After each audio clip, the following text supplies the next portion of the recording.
మనము చూస్తున్నటువంటి పులులు, సింహాలు, క్రూర జంతువులు ఇవన్నిటినీ కూడా మరి దేవుడు సృష్టి చేసిన తర్వాత ఆదాము దగ్గరికి రప్పించినప్పుడు ఆదాము ఏం పేరు పెట్టినాడో ఆ పేరే వాటికి ఉంది.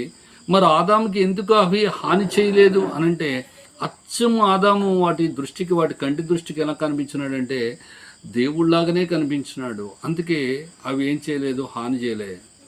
మనం కూడా గమనిస్తుంటాము, చరిత్రలోకి వెళ్తే దానియేలును మరి సింహాల బోన్లో వేసినప్పుడు సింహాలు ఏ హాని చేయలేదు అనంటే, మరి దానియేలుకు దేవుడు ఏ స్వరూపం ఇచ్చుంటాడు అనంటే దేవుని యొక్క దూత స్వరూపం ఇచ్చేస్తుంటాడు. కనుకనే మరి అవేవి కూడా ఏం చేయలే, హాని చేయలే. ఎందుకనంటే సర్వ సృష్టి దేవుని యొక్క మాట వింటూ ఉన్నటువంటిది ఉంది, దేవునికి భయపడుతుంది. ఆకాశమా ఆలకించుము, భూమి చెవియొగ్గుము అని దేవుడు మాట్లాడుతున్నట్టు అవి ఆలకిస్తున్నాయి.